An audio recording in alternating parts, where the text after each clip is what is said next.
Hi, my name's Jordan Marshall and I'm Special Projects Editor at Building. I'm really delighted to be involved in this session today. It's a bit of a different one for us, so it's a lovely experience. It's part of our Winning Work in Education and Healthcare two-day event. Today has all been about education and tomorrow we'll turn our focus to healthcare. But before we get to that, we have a great session for you this afternoon. It's entitled School Design, Empowering the Team. From a logistics point of view, just want to flag a couple of things, everyone. We'd love for our audience to get involved, so please do send through your questions anytime. We're going to have a section at the end set aside to get to as many of those as we can. So you can find that on the right-hand side of your screen. Just send those through and we'll try and cover off as many of those as possible. Also, we are always asked if you can share these sessions afterwards if they're available, if you want to catch up on something. Yes, they're available on demand. You can use the same link you've used to join today. You can share it with colleagues. And that will all be great. You can listen back as many times as you like to catch all the expert insight. I also just want to say a huge thanks to Ryder Architecture for making this session today possible. So that's it for me from now. I'm going to hand over to Richard Weiss. Oh, I actually did just want to flag, we have one more panelist who will be back with us shortly, just a slight technical issue. So that will be all sorted momentarily. So now I'll hand over to Richard and I'll speak to you all later. Thank you, Jordan, and welcome to everybody who's joined us online. We wanted to have a discussion today with regard to education and education projects. What does success look like? What are the challenges? What are the opportunities? And does an empowered team deliver better outcomes?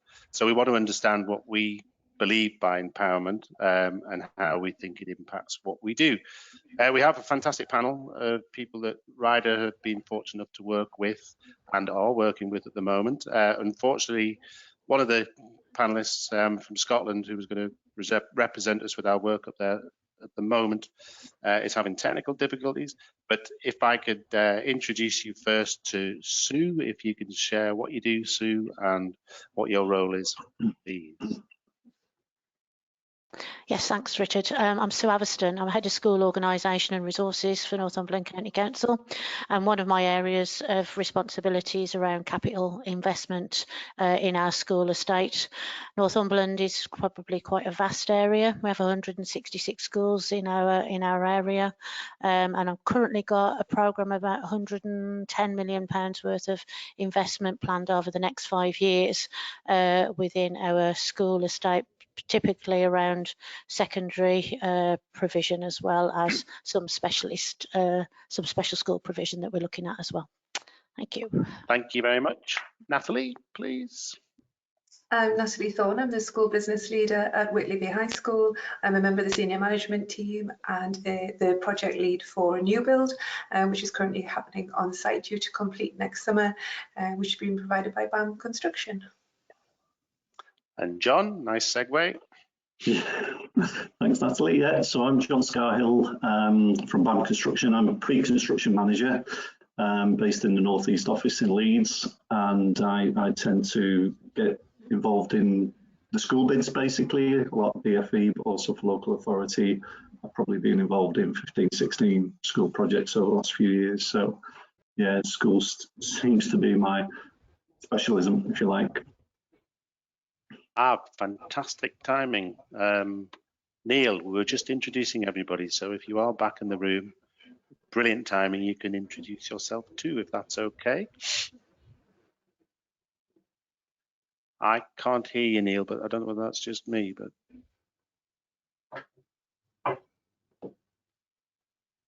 No, there seems to be an issue with the mic there. We'll investigate back at office and get that sorted. Fine. Okay, well, we'll continue on and hopefully Neil will be able to join us. Basically, we pulled this panel together because we were looking at what the perspective is of each of the people that make the considerable sort of contribution to the whole design process and the design journey. It's certainly not just the architect that creates the results. It's not just the builder. It's the commissioner or the client, which Sue's represented and Neil's represented on, and equally importantly, Natalie is sort of representative of the end user, and we collectively spend a lot of time talking to each other in that process to try and get the right results that meets everybody's requirements and drivers. However, we know that there are tensions and pulls within that process. And that's why we've used the term and want to explore the term around empowering the team to get a greater understanding from each of the perspectives of our behaviours as architects and designers and how that impacts upon the process that we follow and we partly lead. And then, as you all know, the baton gets passed on to each of the players within the process. And at the end of the day, there is then a building, and probably hopefully a lot more than that, that lasts a considerable longer time than the efforts we've put in. So I just wanted to kick off the discussion with a question which I was going to sort of angle towards you, Natalie, first, if you don't mind, which is, from your perspective, can you share with us the main challenges to project success, and what does project success look like to you? Difficult to say. I feel one of the main challenges from a school perspective is the need for the school to understand, to prioritise, and then to communicate to the design team in particular the requirements and expectations of such a wide range of stakeholders. So for ourselves, we are giving consideration to the needs and expectations of our students, of our staff, parents, governors, community groups, local authority, residents, and local councils. So we're dealing with a lot of different views, a lot of different priorities, and it's up to us to understand and pass that back to the design team. I think that's particularly challenging when the project scope, the specification, but also the budget is being determined by a third party. So in our case, that's the Department for Education. And so it's really important for us to early on establish a relationship with the project team so that we understand the framework that the project is operating under, any particular priorities that are coming through from an agenda perspective or constraints which could impact on design. It's all very well as having a wish list, but that may not well fit with the specification that's being provided. But also, news of a rebuild, it generates lots of ideas and excitement, particularly in the school. It's great, and it's really important. We want to get all that enthusiasm going at the very beginning, and we need to really sustain motivation and excitement throughout the project. But we've also got to balance that with not giving the impression that a project's being delivered without constraint, whether that is time, whether that's budget, a building footprint, because that would only lead to disappointment potentially when we come to move in. So as a school, it's something that is very important for us to balance. So our project, as I mentioned, is in the construction phase, and I already think our project is proven to be successful in that respect, because and I would credit that to the consultative and transparent approach that the team have taken. Because our building at the moment is a steel structure, it has no walls and floors, but because we've had detailed involvement throughout the design development process, we can already envisage and we can talk confidently about our school, what it'll look like, how our staff and students are going to use the spaces. We already have an idea what they're really going to enjoy, what makes it unique and special. And I think that gives us confidence as the end user as we start to prepare for that move, that we feel comfortable with what we're going to get. And I think contrary to that, it also allows us to prepare staff for areas of compromise. So for us, we've had to compromise on individual and department work areas because we're moving to a reduced building footprint. So it also allows us to start and prepare staff to think about how we're going to be working differently as well. So I certainly think bringing the right people to the table, establishing trust from the onset has been critical parts for delivering a successful project, and I think that we're certainly well on the way to that with our project here at Whitley Bay. Fantastic. I think it'd be interesting to get Sue's perspective, having heard that, because Sue and I at the moment, for example, we're working with another school and we're going through the process that obviously we went through with a slightly different route when John and I were working together with the rest of our team to build your brief. So Sue, I don't know whether there's any reflections on what Natalie said and anything else you'd like to add. And in a sense, what does success mean to you personally, but also from the authorities' perspective? I think your title's about right, Richard, isn't it? It's team, isn't it? It's realising each other's roles and responsibilities and making sure that all comes together to deliver on all the expectations that Natalie has obviously suggested there, the different end users, the expectations particularly for us as a local authority, our elected members, and the family of schools in Northumberland, you know, making sure that each design is unique to them, but also quite equal as well, and you're not giving your favourite child, you know, the gold taps, and your not so favourite child the stainless steel ones, for instance. So it's and we all have our favourite little projects, don't we, and things that we're probably more proud of than others.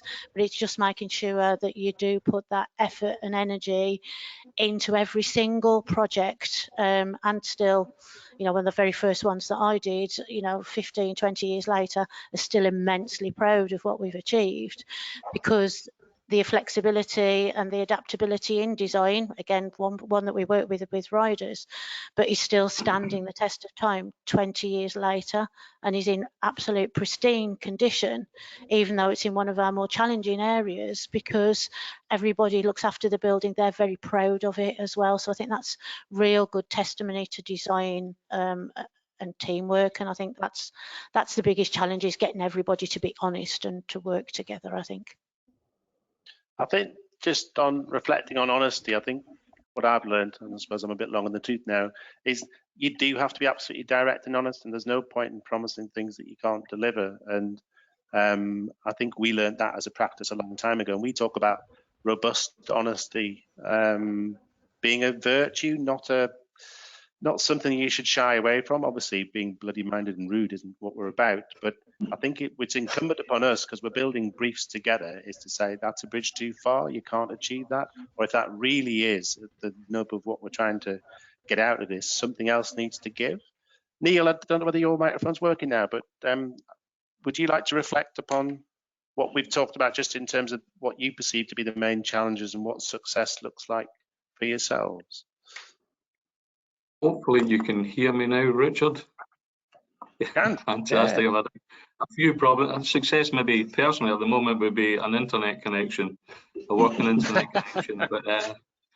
But yeah, I think having been client side for over a few new build schools now, measuring success for me is it's almost like, you know, seeing the faces of the pupils and to an extent the staff, but really the pupils on that first day into this kind of new environment, and just see, you know, it's like Christmas Day to them. You know, it's just all these exciting spaces and we're building some really good schools, so it's just getting these exciting spaces.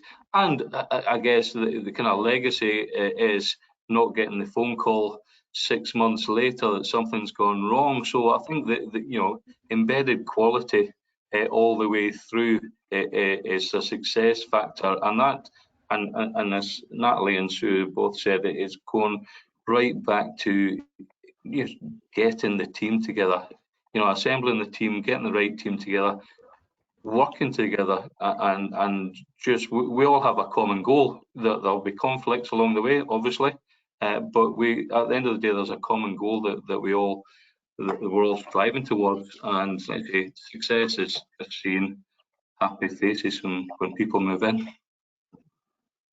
Fantastic. And John, obviously you need to deliver all these aspirations after we've created something together, and so the burden lands with you, my friend. Yeah, well, I mean, for us, you know, happy clients at the end of the day is success for us. Obviously, we need to make a profit as well. That might be a dirty word, but we won't be around to build the schools if we didn't make a profit. But the key thing for us, obviously, is a happy client, whether that's the end user, Natalie and her team, and the kids and the staff, etc., or whether it's the procuring party, Sue and Neil, or the DFE, etc. So, you know, and that comes to delivering on program, delivering on budget, and the quality built in as well, so that we've not got defect issues that we're having to go back to. So that's the key for us, and I think part of that is around this engagement and working together, and everybody being honest with each other. Like I think we've said to Natalie previously, just if there's something that's not working for you, tell us. We won't be offended. You know, we're happy to take negative feedback, or, you know, it's all constructive criticism at the end of the day. We don't want to be proceeding with something that's just not working. So, you know, and I suppose the slight issue and challenge is that not every school is as experienced or as engaged as others, and that is a particular challenge, because you don't really know if you're on the right track and whether something that you, sorry, I knew that would happen, somebody tried to call me. So yeah, so I think that the different level of engagement from schools and from end users is certainly something that we have to overcome, and we have to keep testing and keep feeding back and just challenging ourselves, really, that we've got the right solutions. Yeah, that's an interesting observation around the skill set of, if you like, the client body. And I think we've had varying experience sometimes with yourselves, John, but on other projects that we've done. And I don't want to embarrass Sue in this, but actually the skill set that sits with Sue's team is an absolutely valuable navigator around helping and assisting build the briefs with school teams that possibly only do this once in their entire lives. And that is also, I suppose, part of that trusted element of the journey, that they need to understand the drivers of the local authority. They need to understand the tram lines, I think, that sit within the boundaries of the budget and what's possible. There's also the Department for Education's facilities output specification that we have south of the border, Neil. I'm not sure whether you've got something similar north, which sometimes is perceived to be a constraint in terms of answering the right questions, but it does have value around some of the environmental aspects of heating and cooling and obviously performance and lights within them. So yeah, that's a very interesting observation. So I think what we've sort of extracted out of that is that we've kind of got to earn each other's trust and respect as we march through that process. And I think you have to work very hard at that, actually. And that, to me, is where a huge amount of value comes from having conversations and sharing experiences. Sue and the team, we walked around 3 schools the other week, and I might get on to sharing some of Sue's observations around the 3 different procurement routes that went with that. But it was obvious that the relationships that were built on 2 of the schools out of the 3 particularly had created the best outcomes. The budgets weren't any different per square metre, I don't imagine particularly, but the quality of the outcomes was very much about that ability to engage, understand, translate, challenge, and push things forward. And I think the enthusiasm that comes from the teams that we work with, in us sort of our relationship back with you and the impact that you have on us is very much about that. And the journeys are fantastic when we're all in it together, which is great. It's fantastic to hear. I'll move on to the sort of second topic that I wanted to sort of discuss, which I think hooks in around all that we've said, but it's something that's definitely coming more to the fore in terms of what we're being asked for on every project that we do. But I think it's particularly apposite with the work that Chris Malcolm, who's a partner in Scotland, and his team are doing around creating place and investing in place. The projects that we're talking about, Whitley Bay, for example, it's 36 million quid, if not a bit more than that in reality. And is that level of investment making a much bigger impact on the community around the school than just the school itself? And I think there's often criticism south of the border that the investment is sort of ring-fenced around creating a new version of what was there. And I get the impression from my understanding of what happens north of the border, that whole investment is seen as a much broader opportunity to make greater impacts and social impact within the communities. And I know we're doing that with the stuff we're working on with Sue in Northumberland. So Neil, I don't know whether that's throwing you under the bus there, but I'd be interested in your views about how we, oh no, is he just gone? Maybe I'll put him off. Sue, maybe I'll pass that across to you then, if you don't mind. It's just in terms of how do you evaluate the investment in the first place, and what are the ambitions that are beyond just replacing? Oh, you are back, Neil. Sorry, did you hear the question, Neil? No, I'm sorry, Richard. Sorry. Right. Okay. Well, basically, it was all it's to do with the investment and looking at the investment beyond the boundaries of just the project, and how do we leverage maximum social impact and benefit to a broader community. I was going to pass it to Sue, but if we've got you back in the room, I'd be interested in the perspective of how you deal with that in Scotland, because I think it is quite unique and it's something where we could all learn lessons from, I believe. Well, I guess from our perspective at the moment, there's the Learning Estate Investment Programme. I don't know if you're familiar with that. That's a kind of the government-backed programme across the school estate. So all kind of new schools, or the majority of them, will be supported through the Learning Estate Investment Programme, and this is supported through outcome-based funding model. And one of the outcomes from that is the sustainable, inclusive economic growth, which kind of aligns with the CITV kind of economic growth and the amount of apprenticeships or new jobs created within the scale of the project, I suppose. So that's actually mandated, and if you fail to meet the targets, you will suffer with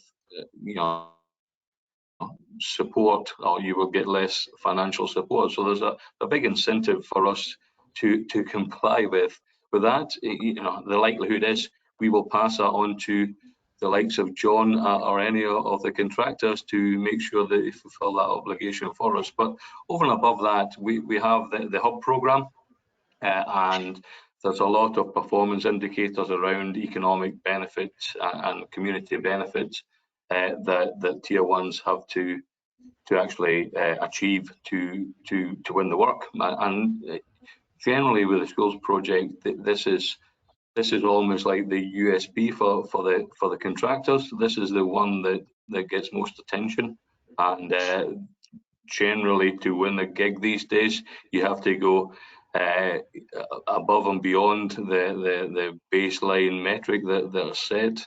So yeah, it's a bit of a carrot and a stick, I suppose. Sue, just from a sort of broader investor. Sorry, John, were you going to? No, please do, John.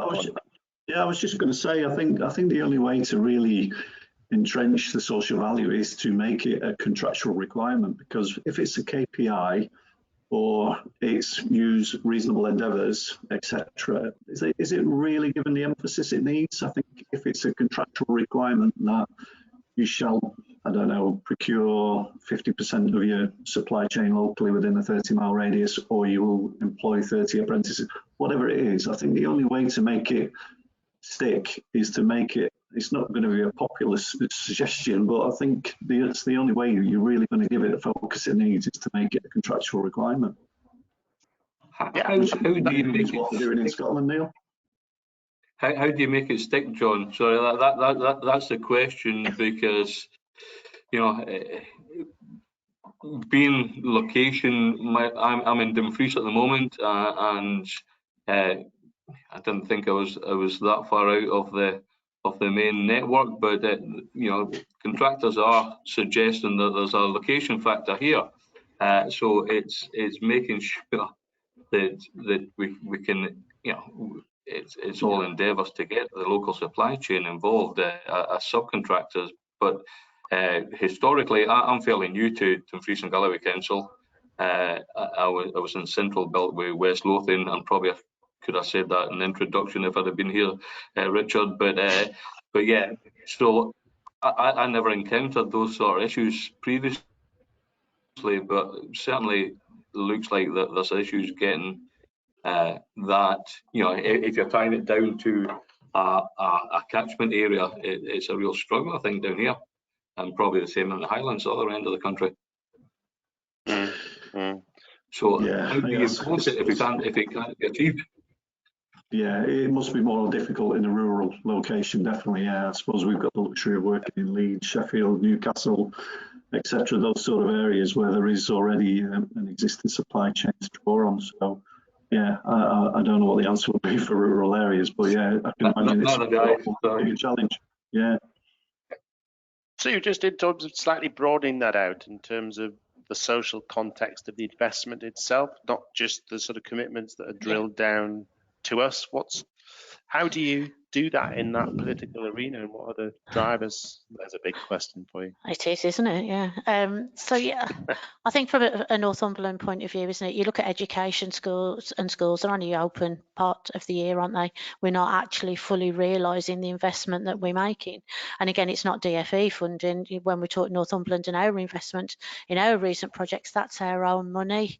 And therefore, you know, we do want to get the bang for our buck to make sure that it has a greater impact on the health and well-being of all of our communities, not just on teaching, learning and outcomes for our young people.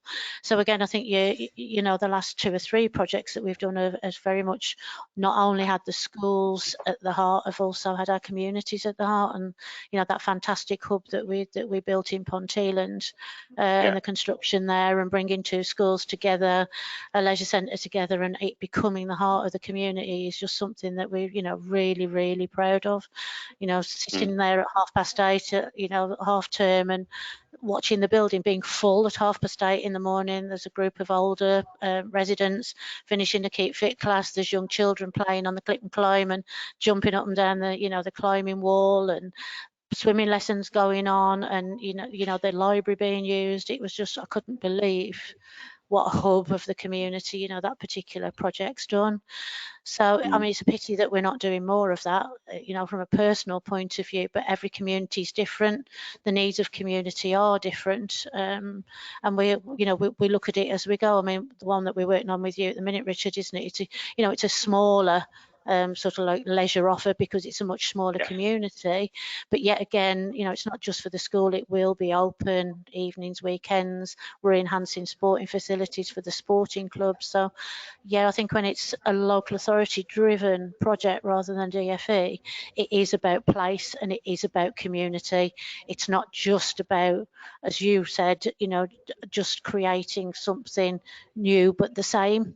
We are looking at how we can do things differently, and I think, you know, that helps. Again, Hexham, you know, not a swimming pool this time, but some fantastic community leisure facilities that is bringing an absolute income stream into that academy, that then means there is more funding going into teaching and learning for the children as well. So I think we take a bit more of a holistic view to the outputs of projects than perhaps some government funded projects, really.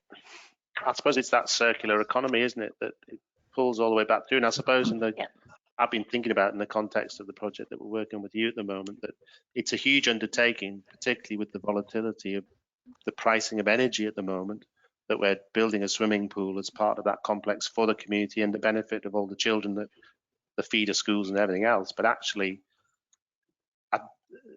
only government bodies have probably got the power and the capability in reality of doing that in the communities that you serve particularly. Natalie, I don't know whether there's anything you can add into that, just in terms of what you do at a school level, in terms of sort of looking out beyond the boundaries of just the education, which is hugely important, in terms of how do you hook into the community, and do you give them access to your site and the facilities and the likes, and or other things that you do? Yes, we do. We have an established community programme. We're open 7 days a week, evenings and weekends, and during the holidays as well. I think that's a really untapped area. I really like is to encourage holiday clubs for younger students from other schools to come in. I think it's really good in terms of you know, later on in life they're going to be coming here as a high school. It doesn't need to be scary if you've already been in and done some trampolining or gymnastics over the summer. You've had a chance to have a look around, and I think that's really nice. Gets families in as well. So that's worked incredibly well. And even though we are being funded by Department for Education, working with yourselves, we have, I think, been able to still think about the community in terms of where our site staff will be based, where the community use Ezel Park, how they're going to access the sporting facilities, and also being able to secure the main school building where we wouldn't maybe expect community to visit. So I think that's been really quite cleverly planned in through design as well. So yeah, we certainly are open doors and very, very keen to continue to have the community come in to visit us. Yeah. Fantastic, thank you. I think I'll now move on to a question that's always a conundrum for us as designers, and I think probably for John representing constructors. Is obviously there's this great endeavour to improve the environment that we're creating, the teaching environment, and over successive governments, I suppose there's been this push to sort of measure the outputs with regard to what the impact the environment has had upon learning outcomes.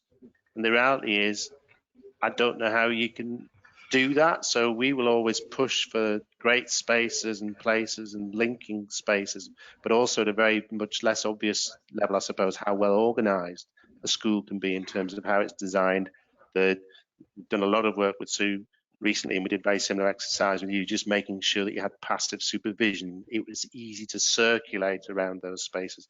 They're things that are relatively obvious to those who are sort of well practiced in this, but the difficulty for us always is those tangibles and intangibles around the quality of the design and the spaces and the materials. It's an argument that we always have on every project. At some point we would like to do something, but it's not affordable. It's very precious to us, but possibly less precious to other people in the process. So I'll probably start with Neil on this one, if you don't mind. I suppose the question in a sense is, can great teachers teach anywhere, or is it important to have a great environment in which to teach? And why do we do it, I suppose? There's the big question for you.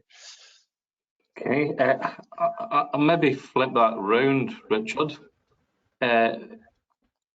Pupils who want to attain will attain anywhere, well as a teacher or not. If we can give them a nurturing environment to do that in a new school, or even an old school, I suppose, but I think that's the most important factor. I'll kind of quote Deputy First Minister John Swinney, or not quote him, but a conversation he had at the Learning Estates conference in Scotland a couple of years ago, and he asked probably an 8 or 9 year old girl who was sitting in the crowd, what does she want from a school? And she said she wanted to be safe and happy. And I think that's been my mantra ever since. If we can, if we can encourage pupils to come into a space, by people attending, there's a better chance of attainment. So I'm not sure it's the teachers or it's the pupils, but it's certainly my focus would be on pupils. The quality. What is quality? I mean, it's kind of subjective. The project I'm working on with your colleagues, Ryder colleagues in Glasgow at the moment, Dumfries High School, the head teacher has been out looking at a few schools, and he comes back and tells me, it just felt like quality. And well, what does that feel like? And so I guess it is this tangible, intangible thing. How do you define it? For the teacher, the head teacher, it's probably a cosmetic thing. But in depth, contractor-wise, construction-wise, quality is embedded all the way down. I'm kind of steering a wee bit off piste here, I suppose. But I think it's important. It's just, how do you get that environment? That environment is created through you talk about discussions, etc., with staff, with clients, with contractors, and it's to me it's. If a kid, and I guess that's what I said in my first answer, is seeing a happy face when they first walk into a new building, it's a measure of success. So I guess that's where I'm coming from. To me, if the pupils are happy, it makes me happy. Brilliant. I sort of shared earlier that we'd been on a tour around 3 schools in Northumberland. I'll not name them just to protect the innocent or the guilty. But there were marked differences in the 3 schools that we went around, and we did that as a sort of lessons learned or being learned through processes that we wanted to sort of improve upon for the projects that we're currently doing. But there was a marked difference in the feel, which some of it, I think, from my perspective, was pretty obvious because it was about spatial organisation and about those subtleties around passive supervision and things like that. But it was also to do with, I suppose, how where the ownership sat within each of those buildings and who had engaged with it and who had contributed to it. And Sue, I suppose, because you were on that tour with us, we got a lot out of it, and it was fascinating to see the difference between the three. But, you know, is it just tangibles and intangibles, or do you think there's something slightly more fundamental with what does quality mean in terms of education outcomes? Is it, was that too big to answer? Yeah, I think it's about creating the right environment for the right school and the right community, isn't it? You know, whereas one design would work and meet the needs of one particular community, and in another location that just simply wouldn't work. And I think, you know, come back to a little bit about what Neil said, is, you know, the child at the heart of it. Yes, teachers have to operate in buildings, but actually, you know, those children only get that one chance, don't they? And it's really important that we make that the best possible experience that it can be for those children and young people. And one of the things that is absolutely fundamental is behaviour, and linked to that passive supervision. You know, good behaviour, well-respected buildings, great places to work and to learn, and it's much more than that. And I know there's been many education professionals, and having worked with one of them quite closely, that has tried to provide the impact of good design and good environment on learning. It's just very difficult to actually prove. But I think what Neil is saying is, you know, you go back and you do your lesson learned with the pupils particularly, you know, and if they are saying, oh, I love this new environment, I always feel safe because I know somebody's always watching me, and I know something, you know, particularly younger children in a larger building, nothing's going to happen to me because actually somebody can always see me. Sixth formers have a very different view. Oh my goodness, I want to be independent. I don't want anybody watching me, and their opinion of their open plan spaces, you know, that they don't particularly like. The school love it because, you know, they're a great advocate for the school, there for the children to look up to. So I think it's really difficult, and I think it depends on your audience. You know, I can honestly say none of the exam results have gone down in any of the projects that we've done. I think there has been improvements, but again, cohorts of children are different. We're in a very different place now than we were 2 years ago, aren't we? Particularly around behaviour. So I think, you know, design is absolutely fundamental about how effective schools are going to manage behaviour moving forward as well. So it's constantly changing, I think, Richard. No, that's great. But I think design, you've hit on the head on design. And Natalie, I think, you know, you're aware that we and John, when we're working together as a team, there were constraints around what we could offer.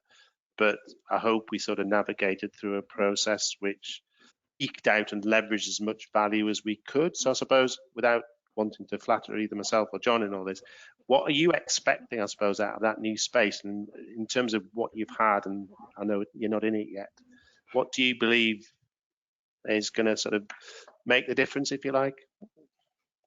I'm lucky because I'm obviously in school, and I can go straight direct to staff and teaching staff and get their view on what they would like in the new build. It's a 1960s build, we have a lot of infrastructure challenges. So the staff are very used to hearing us from a site perspective saying, I'm so sorry to hear you're finding that difficult. There's not really much we can do about that, whether that's from a logistical or a cost perspective. And now we really have an opportunity to address things that staff on a day-to-day basis and find compromises they're teaching. And they have, the staff I've spoken to is a group of about 6 staff going into design meetings and really want to represent their views, came up with 3 things consistently: heat, light and noise. Heat is a huge issue for us. Rooms that are too hot, they allow too much sunlight into the room, cause problems with concentration and also behaviour, because they really suffocate the energy. irrespective of the amount of work the member staff puts into a lesson, how much energy, how much passion they show, if students enter a room and it's far too hot, they're immediately demotivated before the lesson even starts, and it makes it more difficult for the teacher to facilitate good learning. And it's also really, really difficult for member staff to teach lesson after lesson in a really hot and stuffy room.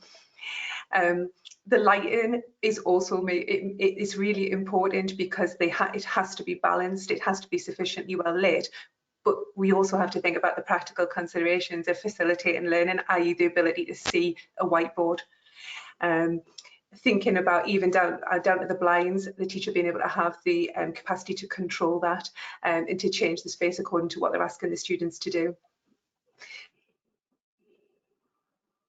The noise is a big factor here as well. Noise. Oh, you got me? Yeah. Here we go. You got me back. Sorry. It's not, noise is a big factor here as well. So noise coming in from classrooms, corridors, outside. And again, that's something we really hope that the new build will give us the capacity to manage, because external conversations that spill in from those other areas, they cut right across the classroom atmosphere. And so again, they can really influence what's happening in the classroom, and it becomes a situation that again, the teacher has to manage. So it's quite common here at the moment that classroom doors will be closed because the corridors create these echoey spaces. So what we are really looking forward to is moving across to the new building, where we will be able to keep our doors open. That in turn allows for informal role modelling of what great teaching looks like. It allows staff to support their colleagues within their department, whether that's from a pastoral perspective or just knowing that there's something going on maybe in the room next to you as well. The shape, because one of the concerns people always immediately say is, oh, my room's going to be really, really small. But one of the benefits of the new build is uniform room sizes, because we've got some very strange shapes, and students tend to get shoehorned in, and again that impacts learning. We like really agile learning, we like students moving around the room. It doesn't just have to be a PE lesson, but where, for example, in one of our rooms we've got the lift shaft completely within this one side of the room, that makes that incredibly difficult. And where there's then bottlenecks and the movement isn't the way that you expect, students start to disengage with the task. So I think the well-considered classroom with the new build will allow us then, I think, to help staff and really give them confidence with their learning. I don't think that teaching staff should on a day-to-day basis have to think about the environmental factors. In an ideal world, I think they should just work in the background. So that's what I'm really, really hoping for with our new build. Fantastic. And John and I, it's on our shoulders and the rest of the team to deliver. No pressure. No pressure. The performance spec gives you those tangibles, doesn't it? It gives you the idea of classroom, the size, the fit out of it, etc., the daylighting requirements, the ventilation requirements. All of that is consistent, isn't it? And it's measurable, it's tangible. It's the more subjective stuff. It's the sense of place, the identity. It's those things that are a little bit more difficult to sort of measure, aren't they? So, I mean, my only comment is when we obviously get a performance specification, we know exactly what we're doing. When we're engaging with end users, it's really just the senior leadership team. We don't, and there's a good reason for it, but we don't really tend to engage directly with the kids, or by the point at which we do, it's probably too late because everything's designed. And there's obviously reasons for that, and you know, can't design by committee, for instance. But I just wonder whether we do get enough feedback in terms of what the students want. Do we do that as part of the, in fact, in part of the sort of post-occupancy evaluation? I think we do staff surveys. I'm not sure if we do student surveys as part of that. Maybe we should if we don't. But it's just understanding that, and just understanding that feedback for future projects, isn't it? Well, I think the lovely things I've taken away from that is that sort of response of feeling safe and feeling at home and feeling sort of looked after and nurtured, I think, which has come across from the panelists there, which I think is fantastic. We need to grab that and keep a hold of it and probably keep reassessing it. And I think we probably talked earlier about the buildings need to be flexible in use, so that, because one thing I've experienced in my period of time working in education as well as other sectors, but education more than anything else, they keep changing the pedagogy in terms of how it's delivered. There's a core there which probably shouldn't ever change, but it seems to change quite dramatically, and depends on who's in power as well. and we have to make sure that our buildings remain responsive to that, and you're not making huge investment changes every time you're making changes, which would be frustrating beyond the point. I think we're probably pretty close to having some Q&A, but I thought one final thing, and it links into, I think, everything that's been discussed, is that John and I's next project, if it comes along, we have to do what we did with you, Natalie, within 6 weeks in 3. Now, doing it within 6 weeks was a pretty powerful task. Now, the work that we do with Sue, and I think, again, there's a different approach up in Scotland. We do the sort of stage 2 to 3 in about 12 weeks, John, just in terms of what we're doing with Sue at the moment. And time can get wasted in certain processes, and we've certainly honed our craft around the sort of 6-week delivery program. The 3-week delivery program gives you much less choice. It gives you an answer that we know we can afford based around a certain set of parameters. The 6 weeks one does within reason, but we work day and night to get these things right because we're passionate about it and believe in it. But I think there's a happy medium in there, and I think the experience we're having working with Sue and Sue's team, we're going into a lot more depth. We're interrogating the things. We're not inventing new things, but we're making sure what we're doing is absolutely right before we have to press the button. John and his team, they've got to press the button after 6 weeks, and you've got to have priced that within an inch of its life. And so there's a huge amount of risk, and the only way to de-risk that is by repeating huge chunks of what you've done before that you know works at a practical level. So being able to move things around is quite an art to then sort of craft it onto a specific brief. So Neil, what's the process in Scotland that you follow? And then we've probably got about 3 or 4 minutes at the most, and then there's maybe some Q&As if there's some from the audience. Yeah, I don't know how familiar you are, Richard, but in Scotland, well, certainly from my perspective, it's you know, I procure through the hub framework. So there's 5 territories and 5 hubs, and as Dumfries and Galloway, we're part of Hub South West.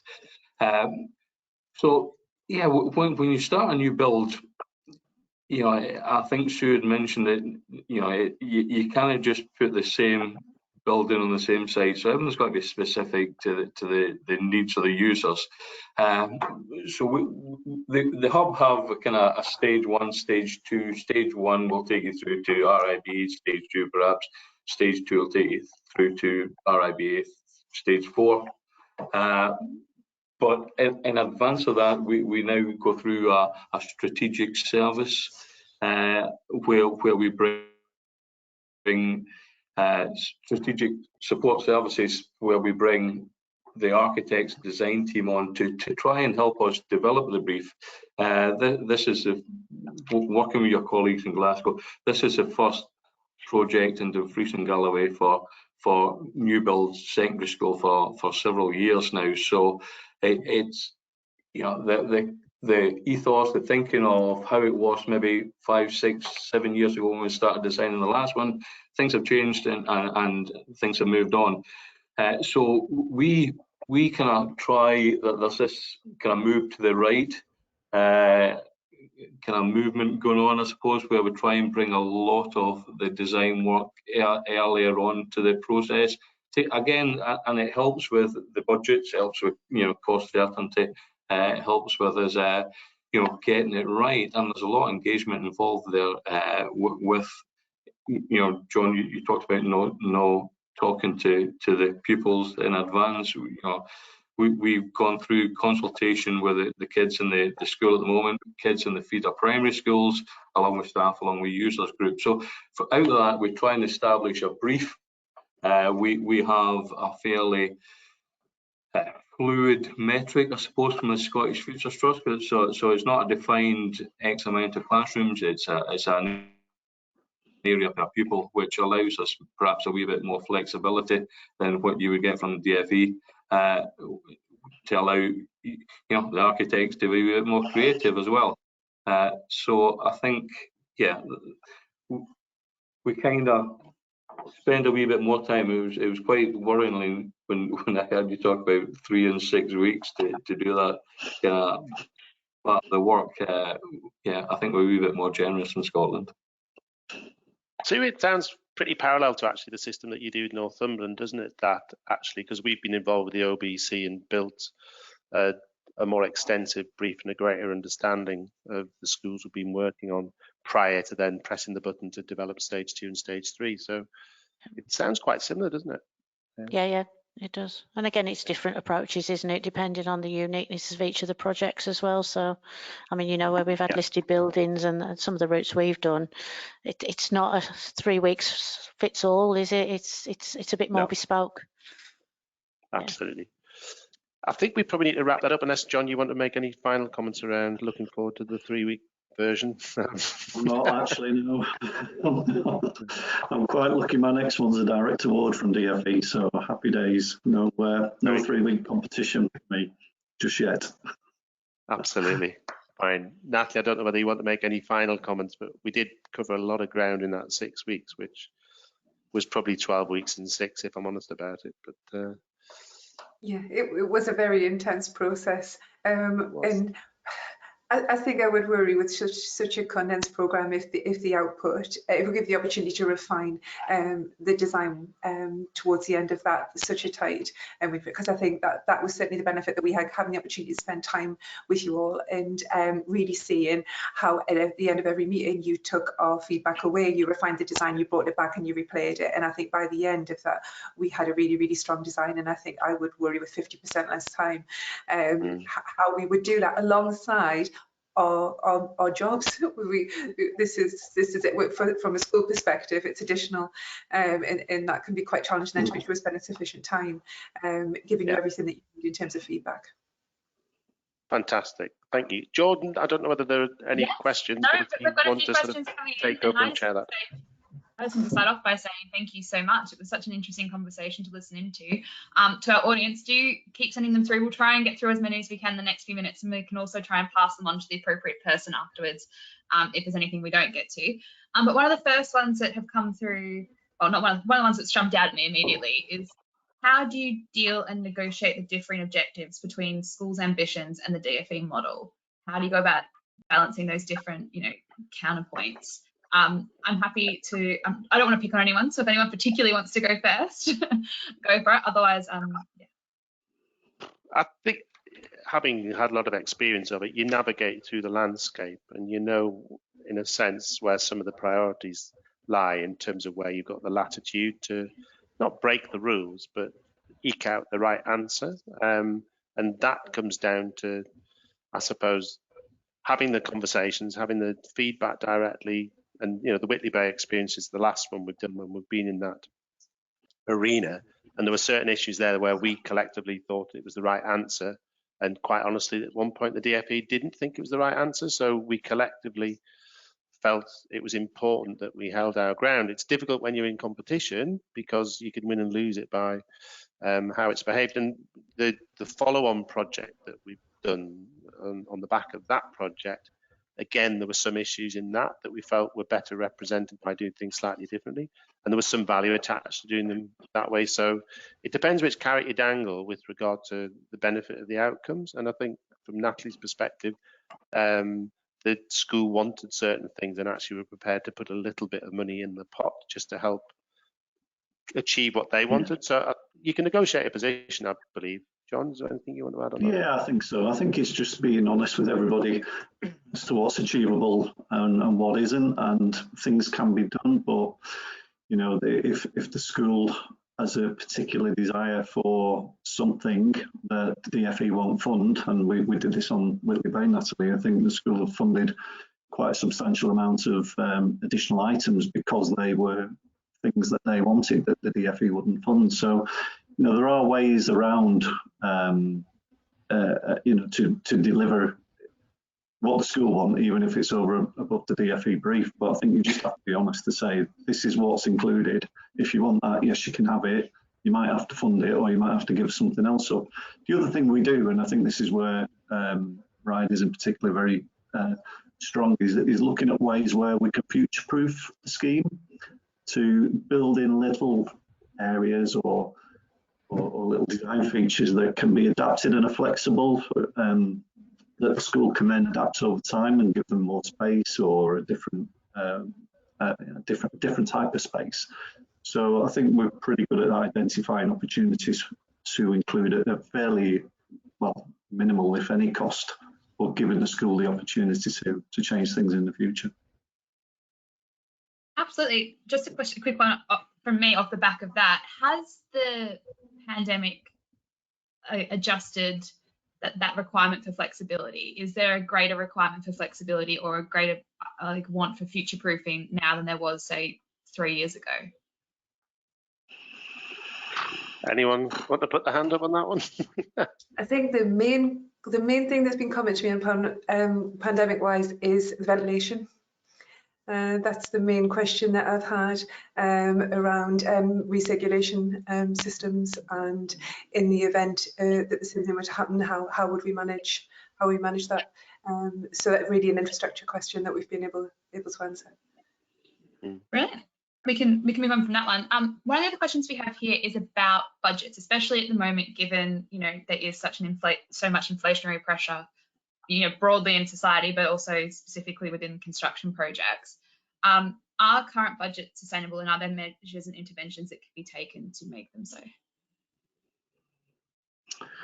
I think budgets for pre the exceptional inflation that we've all been experiencing, I think the budgets were about right. I think we've always managed to deliver within budget, unless there was a particular abnormal that wasn't funded that we've had to go back for more money on. But previously the budgets were there or thereabouts.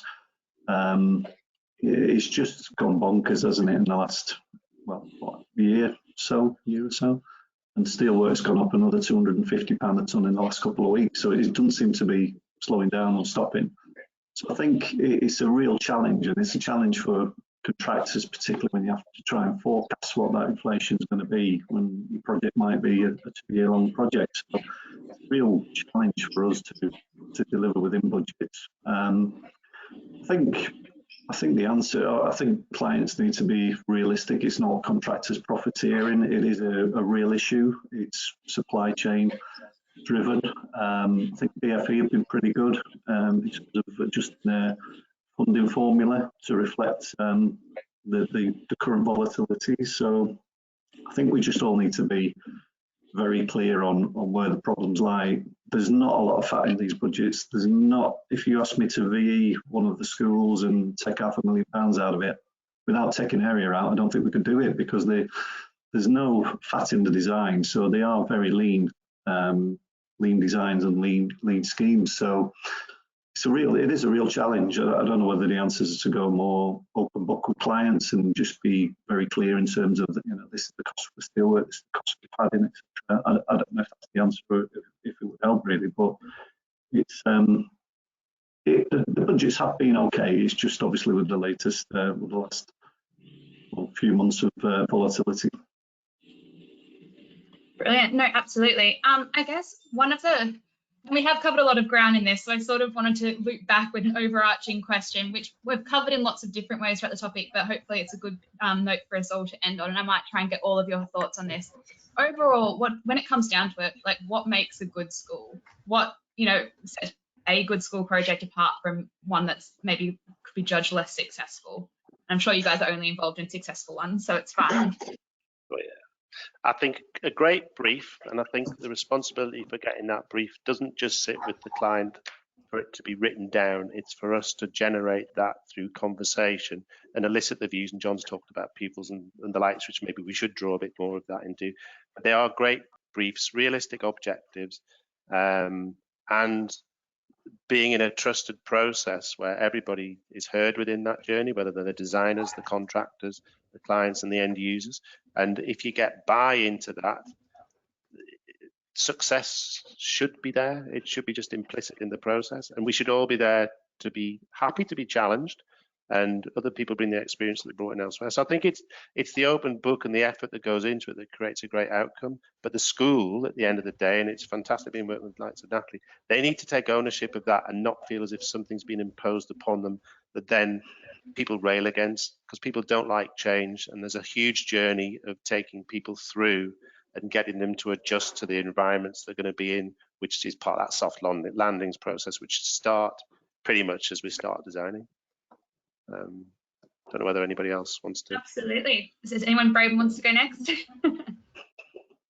I'll just follow on if that's all right, and it's just to reiterate what Richard's saying, and it's that stakeholder engagement and making sure they're on the journey all the way through. It's so easy for me as a technical lead, I suppose, to just crack on with the architect and the contractor and leave colleagues behind, but that is a recipe for disaster. So to make sure, and go back to the safe and happy, and that includes staff. So everybody's got to be in that journey.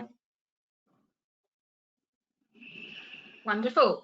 Sue, do you want to go next, maybe? Yeah, I think it's exactly what Richard said, isn't it? It's having that time to understand the requirements from our point of view as the school and get that understanding so that we're talking with one voice. I think that, you know, the real thing is understanding the education brief, the drivers by the school. So if the school not in the room, you can represent them anyway and you can understand what's really important to them. And I see our role as a local authority is that bit of a bridge between the school, between the design team that we employ and the contractor, and it's speaking with that one voice really, isn't it, and being really clear on the brief to deliver the outcome. I think consistency as well for me in team. It's very difficult if you have a change of head teacher, leadership team halfway through a project, because these projects don't happen just overnight. You know, they're 4 or 5 years in the making from beginning to end. So it's making sure that vision is agreed, it's signed off by your governors, everybody's in it, you know what you're getting, and people can come and go, but actually the quality's still there and the successful project's still there at the end of it, regardless of if personnel change as well. So I think that's really important to me. Thanks. Absolutely.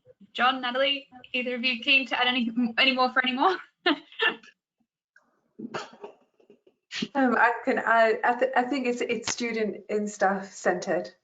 It's whether that's from a curriculum or a welfare perspective, because if staff and students feel safe, well cared for, that we are listening and doing our absolute best to give them spaces that they can use flexibly in whatever way that they would like to do, then I think it's a really good springboard then for them to use in terms of what they're really looking to deliver with the school. Yeah, I think it's just that. I think it's the vision, isn't it? That's what we need to achieve. And if the vision's clear and we all work together, then it's doable. And I think that's when you hand over the building and you walk in and go, this is exactly what we thought we were getting. This is fantastic. That's what we're all aiming for, isn't it? Wonderful. I would just love to say thank you so much. I would have loved to keep going, but unfortunately we're out of time. Love to say a huge thank you to all our speakers, and also thank you again to Ryder for facilitating and allowing today to happen. I would also love to thank our audience for participating, for joining in the conversation when you have, and for tuning in. My one last request for the audience is there is a survey that will come up when you close out today. It will take you 30 seconds to fill in. It just gives us some feedback to make sure that we keep putting on these sessions that you guys are responding so well to. So that's it from me. Thanks again to all our speakers today, and goodbye. Thank you. Thank you very much. Thanks. Bye-bye. Bye. Bye.